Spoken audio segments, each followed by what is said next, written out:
Operation सिंदूर के दौरान सेना ने सीमा पार दुश्मनों की कमर तोड़ी। अब देश के अंदर छिपे हुए गद्दारों को सबक सिखाने की बारी है। अब तक जासूसी के आरोप में गिरफ्तार किए गए 13 लोगों से पूछताछ जारी है, जिनसे बड़े बड़े खुलासे हो रहे हैं। जासूसी के आरोप में गिरफ्तार हरियाणा की यूट्यूबर ज्योति मल्होत्रा ने माना है कि पाकिस्तान के इशारे पर वो काम कर रही थी। ज्योति ने पाकिस्तान के उच्चायोग के अधिकारी एहसान उर रहीम उर्फ दानिश के साथ भी संपर्क होने की बात कबूल कर ली है। ज्योति ने कहा कि दानिश ने उसके पाकिस्तान में रहने का इंतजाम कराया था।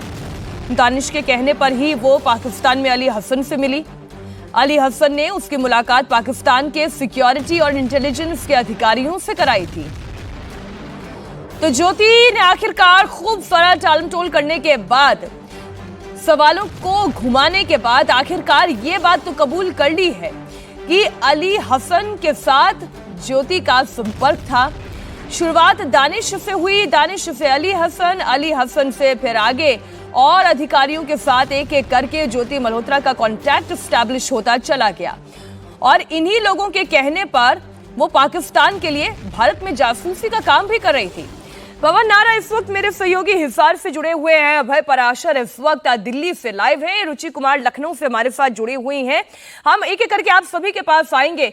बड़ी खबर यही है कि ज्योति मल्होत्रा ने यह बात कबूल कर ली है कि वो पाकिस्तान के इशारे पर काम कर रही थी, वो जासूसी में लगी हुई थी। हिसार में इस वक्त पवन नारा मौजूद है और अभय पराशर दिल्ली में है। सबसे पहले पवन ये बताएं ज्योति के बारे में और क्या इंफॉर्मेशन है। मैं आपके पास आऊं उससे पहले अभय ये बताएं कि ये बात कबूल कर लेना ही अपने आप में सबसे बड़ी कामयाबी है फिलहाल के लिए, तो कि हाँ वो जासूसी कर रही थी। देखिए बिल्कुल, और ये बात कबूल की है। और हम आपको बता दें कि कल कस्टडी खत्म हो रही है ज्योति मल्होत्रा की। उससे जब लगातार सख्ती से पूछताछ की गई, पहले उसने बरगलाने की कोशिश की, लेकिन जब आईबी और हिसार पुलिस ने ज्वाइंट इंटेरोगेशन की, उसको वीडियोस दिखाए, इस तरह के चैट्स कुछ रिट्रीव करने की कोशिश की, उसके बाद टूट गई ज्योति मल्होत्रा और उसने ये बात कबूल की है कि वो किस तरीके से इस जासूसी के खेल में आई। उसने बताया कि वो अपने वीजा के लिए पाकिस्तान हाई कमीशन गई थी, वहां उसकी मुलाकात दानिश से हुई, दानिश से उसके मोबाइल नंबर जो है वो एक्सचेंज हुए और वो नंबर भी एजेंसीज को मिल चुके हैं जिन नंबर्स पर ये बातचीत किया करती थी।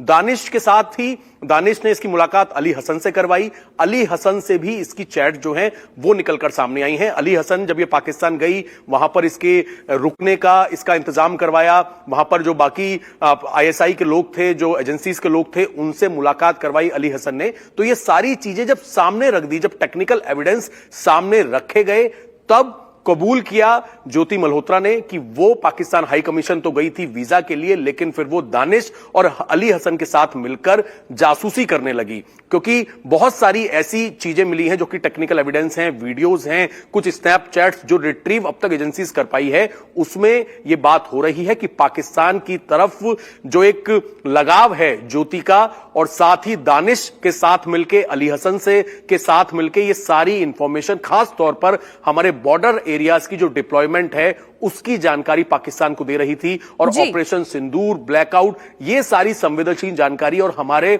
जो फोर्सेस हैं उनका डिप्लॉयमेंट कहां पर ज्यादा है, कहां पर कम है, ऐसी जानकारियां देना और अब फिलहाल कबूल कर लिया है। कल कोर्ट में पेश करना है और उससे पहले यह कबूलनामा बहुत अहम है एजेंसीज के लिए। जी, आप बने रहे हमारे साथ। बड़ी खबर दे दी दर्शकों को। ज्योति मल्होत्रा के पुलिस रिमांड का आज आखिरी दिन है। कल उसकी कोर्ट में पेशी होगी और उससे पहले ज्योति से पूछताछ जारी है। ज्योति ने एनआईए और आईबी के अलावा मिलिट्री इंटेलिजेंस ने लंबी पूछताछ की है। अभी तक की पूछताछ में यह बात सामने आई है कि वो पाकिस्तान के इंटेलिजेंस ऑपरेटिव के संपर्क में थी। और यही नहीं, पुलिस ने यह भी शक जताया है कि वो ऑपरेशन सिंदूर के दौरान भी पाकिस्तानी उच्चायोग के ऑपरेटिव के साथ संपर्क में थी।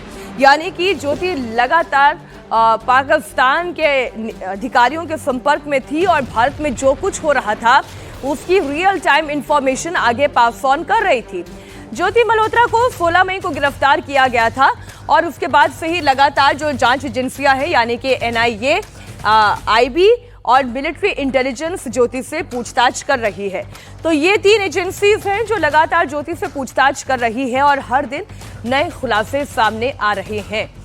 अब पूछताछ में जो बातें निकलकर सामने आई, अभी हमारे सहयोगी अभय बता रहे थे कि वो ये बात कबूल कर रही है कि वो इंफॉर्मेशन आगे पास ऑन कर रही थी, दानिश से उसके संपर्क है। राजस्थान में मुनाबाव बॉर्डर तक वो पहुंची थी। जनवरी 2024 में उसने मुनाबाव बॉर्डर का दौरा किया था और जाने से पहले जिला प्रशासन की उसने मंजूरी नहीं ली थी। बाड़मेर का ये जो मुनाबाव इलाका है, ये प्रतिबंधित इलाका है और बाहरी लोगों के लिए यहाँ पर परमिशन होनी बहुत जरूरी है। इसके बावजूद वो बाड़मेर से ट्रेन के जरिए सीधा इस जगह पर पहुंच गई। अब देखें, हमारे सहयोगी पवन नारा जुड़े हुए हैं। जरा पवन ये बताएं, एक भारतीय महिला जो पाकिस्तान के अधिकारियों के इशारे पर लगातार जानकारी आगे पाकिस्तान को पास ऑन कर रही थी और उन प्रतिबंधित इलाकों में जाना जहां पर जाने से पहले परमिशन की आवश्यकता होती है, वो परमिशन तक नहीं ली गई।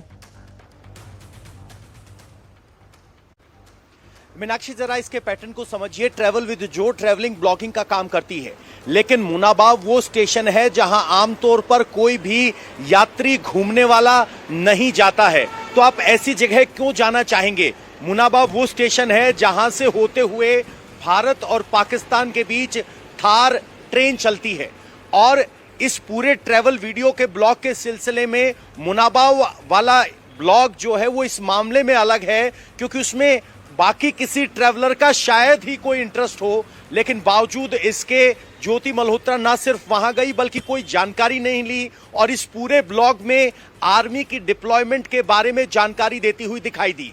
सॉफ्ट पावर का इस्तेमाल या कहें कि इन्फ्लुएंस का इस्तेमाल कैसे किया जा रहा है, उस ब्लॉग में स्थानीय लोगों से बात करती है और पूछती है कि क्या आपके पाकिस्तान में कोई कनेक्शन है, रिश्तेदारी है। कोई ज्यादा सॉलिड जवाब नहीं मिलता। जबरदस्ती ये कहलवाने की कोशिश की जाती कि थार एक्सप्रेस दोबारा शुरू होनी चाहिए और उस ब्लॉग का अंत होता है कि यहां पर ज्यादातर लोगों की मांग है कि थार एक्सप्रेस दोबारा शुरू होनी चाहिए, जबकि पूरे ब्लॉग में ऐसा नहीं है।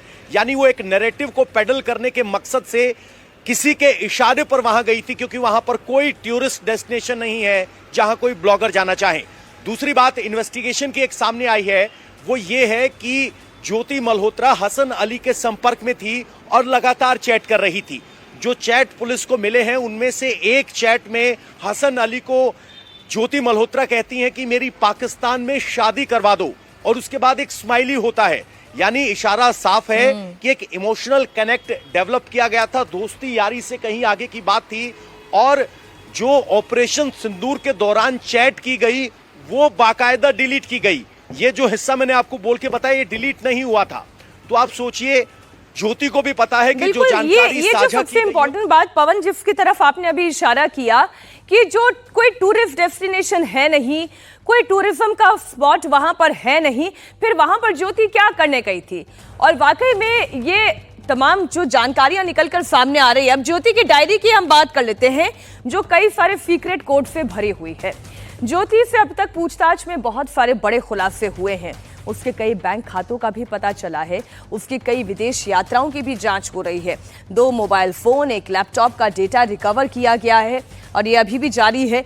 कमाई से ज्योति की जो लाइफस्टाइल है, जितना वो एक्सपेंडिचर कर रही थी, वो उसकी आय से मैच नहीं हो रहा है। मतलब जितना उसकी इनकम है उससे कई ज्यादा तो उसका एक्सपेंडिचर दिखाई दे रहा है। महंगे कपड़े खरीदना, महंगे होटल्स में रहना, महंगी लाइफस्टाइल जीना। ये केवल इसलिए तो नहीं था कि ज्योति केवल एक ट्रैवल ब्लॉगर थी, वो ट्रैवल के अलावा भी बहुत कुछ कर रही थी। वो जो इंपॉर्टेंट इंफॉर्मेशन आगे पाकिस्तान को पास ऑन कर रही थी, वहां से हो सकता है ये पैसा उसे मिल रहा था। ज्योति मल्होत्रा से कड़ी पूछताछ जारी है। सुरक्षा एजेंसियां ये जानने में जुटी है कि पाकिस्तान से उसके कितने गहरे लिंक है। पाकिस्तान उच्चायोग के कर्मचारियों के साथ संपर्क में वो थी, ये पता चल चुका है। दानिश है, एहसान और रहीम है। अब सवाल यह है कि क्या ऑपरेशन सिंदूर के दौरान पाकिस्तान में उसका कनेक्शन स्टैब्लिश था? 22 अप्रैल से पहले पहलगाम जाने का मकसद क्या था ज्योति का? इसके अलावा पाकिस्तान और दूसरे देशों के दौरे जब ज्योति मल्होत्रा ने किए तो इसकी फंडिंग किसने की? सवाल ये भी जो यूट्यूबर ज्योति से पूछे जाएंगे। अपने मोबाइल से उसने फिर चैट डिलीट क्यों की? कौन सा राज फाश हो जाने का डर उसके मन में सता रहा था?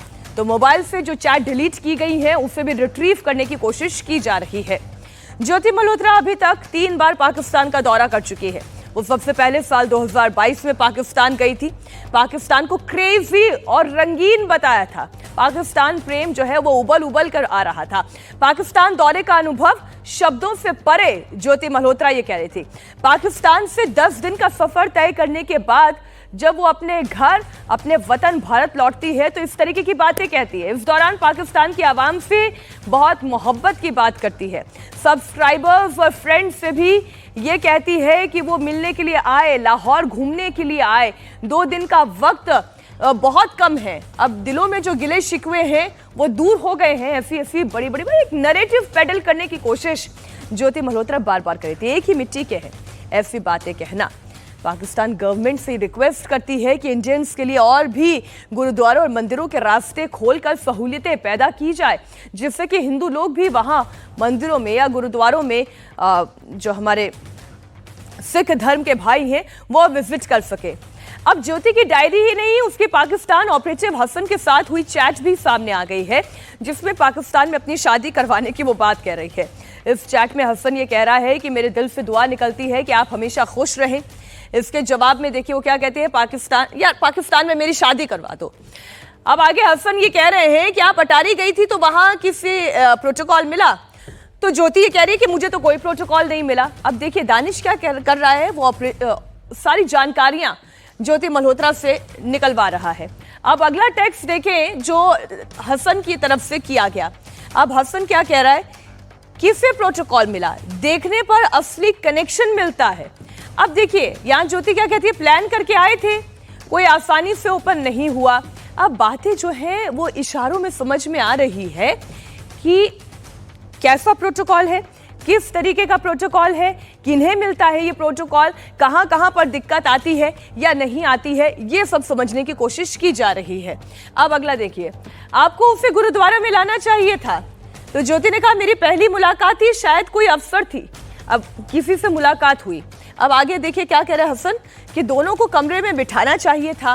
तो ज्योति ने कहा मुझे लगा अफसर रुक जाएगी, लेकिन वो अलर्ट थी। अरे भाई, इसका मतलब ये है कि हसन ये चाहता था कि जिससे मुलाकात हुई ज्योति की, वो उसे अपने कमरे में बिठा ले, उससे थोड़ी देर और बातें करे, उससे और जानकारियां हासिल कर सके तो करे। लेकिन ज्योति ने कहा मुझे लगा अफसर है, रुक जाएगी, लेकिन वो अलर्ट थी। अगली बार ध्यान रखना, फिर से ऐसा नहीं हो सकता। अब समझ लीजिए किस बात की तरफ ये इशारा किया जा रहा है। ज्योति मल्होत्रा को लेकर एक और बड़ा खुलासा हुआ है, वो खुलासा भी आपके सामने रखती हूँ। पुलिस की जांच में सामने आया है कि ज्योति अधिकारियों की अनुमति लिए बगैर राजस्थान के बॉर्डर पर मुनाबाव स्टेशन तक गई थी। ये बॉर्डर बाहरी लोगों के लिए प्रतिबंधित है। यहाँ पर जाने के लिए जिला प्रशासन की मंजूरी लेनी पड़ती है। लेकिन ज्योति मल्होत्रा बाड़मेर से ट्रेन से सीधे मुनाबाव स्टेशन पहुंच गई और इस दौरान मुनाबाव रेलवे स्टेशन पर वीडियो भी बनाया, रेल यात्रियों से बात भी करने लगी। मुनाबाव राजस्थान में भारत और पाकिस्तान के बीच आखिरी रेलवे स्टेशन है। ज्योति देश के साथ गद्दारी करने वाली अकेली नहीं है। 12 और लोगों को जासूसी के आरोप में गिरफ्तार किया गया। इनमें नूह से गिरफ्तार हुआ तारीफ भी है। तारीफ के कबूलनामे ने खलबली मचा दी है। तारीफ ने कहा कि उसने पाकिस्तान के कहने पर सिरसा एयरबेस की जासूसी की थी। तारीफ पाकिस्तान उच्चायोग के 2 कर्मचारियों आसिफ, बलोच और जफर के कहने पर सिरसा एयरबेस की जासूसी करने पहुंचा था। ऑपरेशन सिंदूर के दौरान पाकिस्तान ने सिरसा एयरबेस को भी निशाना बनाने की कोशिश की थी, लेकिन भारत के एयर डिफेंस सिस्टम ने उस मिसाइल की हवा निकाल दी, उसे नष्ट कर दिया। हमारे सहयोगी रुचि कुमार इस खबर पर लाइव जुड़ गई है। ये जो तारीफ कनेक्शन पाकिस्तान का निकलकर सामने आया, रुचि इस पर और क्या डिटेल्स आपके पास? देखिए, लखनऊ उत्तर प्रदेश का जो मुरादाबाद है, वहाँ से एटीएस ने एक जासूस पकड़ा है। उसके ऊपर, शहजाद के ऊपर ये आरोप है कि वो आईएसआई के लिए काम कर रहा था। कहने को तो वो कपड़ों का, कॉस्मेटिक्स का, मसालों का व्यापार करने पाकिस्तान जाता था, लेकिन वो आईएसआई का जासूस था, ऐसा आरोप है। अब उससे पूछताछ करके ये पूछने की कोशिश की जा रही है, क्योंकि अब तक जो पूछताछ हुई है उसमें सुरक्षा एजेंसीज को, एटीएस को ये मालूम हुआ है कि शहजाद ने और भी जासूस बनाए थे भारत में पाकिस्तान के लिए, और जो पैसा आईएसआई देता था, जो जासूस यहाँ काम कर रहे हैं, जो नेटवर्क है इंडिया में, उनके लिए वो पैसा शहजाद के ज़रिए पहुँचाता था, कुछ कैश देता था, कुछ बैंक में ट्रांसफ़र होता था। तो अब ये पता करने की कोशिश हो रही है कि आखिर वो जासूसी क्या कर रहा था, क्या क्या अहम जानकारियाँ अब तक पाकिस्तान को, आईएसआई को उसने पहुँचाई है, कितने जासूस नेटवर्क उसने बना लिया है, कितना पैसा पहुंचाया, और सबसे बड़ी बात कि आखिर ये जो जासूस हैं इनके ज़रिए पाकिस्तान भारत में क्या करना चाहता था। तो ये सारी पूछताछ हो रही है और उसके बाद ही ये पता चल पाएगा कि असली मंसूबा क्या था, कि सिर्फ जासूसी कर रहे थे या उसके आगे भी कुछ हमले करने की प्लानिंग कर रहे थे। ऐसा भी कुछ सोर्सेज बता रहे हैं कि पूछताछ में अब तक ये पता चला है कि कुछ जगहों पे हमले की तैयारियां चल रही थी। जी, बहुत शुक्रिया रुचि, पवन और अभय आपका इस पूरी जानकारी के लिए। अब पाकिस्तान की बात हो रही है और पाकिस्तान में पानी के लिए संग्राम की भी बात होगी। संग्राम मचा हुआ है पाकिस्तान में और पानी को लेकर यह आपाधापी है। पाकिस्तान के सिंध प्रांत से हैरान करने वाली तस्वीरें सामने आई है। वाटर डिस्प्यूट को लेकर भीड़ ने पाकिस्तान के सिंध प्रांत के गृह मंत्री का घर फूंक दिया है। सिंध के गृह मंत्री जियाउल हसन लंजर के घर पर हमला किया गया। भीड़ ने घर को आग के हवाले कर दिया। ताबड़तोड़ फायरिंग करते हुए कोहराम मचा। भीड़ ने घर पर मौजूद पाकिस्तानी सुरक्षा कर्मियों को पीटा, मारपीट की गई, डंडे बरसाए गए, जिसके चलते सुरक्षा कर्मी भागने को मजबूर हो गए। बताया जा रहा है कि पंजाब और सिंध में पानी के बंटवारे को लेकर पहले से डिस्प्यूट चला आ रहा है। गर्मी बढ़ने के बाद पानी का संकट और गहरा गया है। इसके बाद सिंध के गृह मंत्री के घर पर ही भीड़ ने दावा बोल दिया।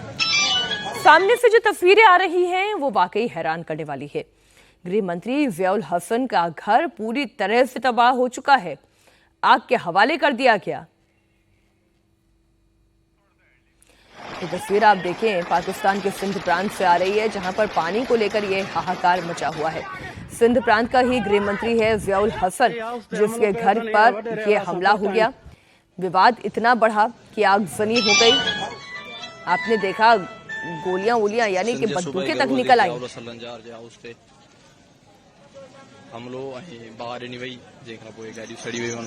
अब भारत ने जो रणनीति पाकिस्तान के खिलाफ बनाई है, चाहे वो आतंकवाद को लेकर है, चाहे वो वहां की आर्मी को लेकर है, पाकिस्तान की सरकार को घुटनों पर कैसे लाया जाए, उसके लिए एक तरीका पानी का भी है।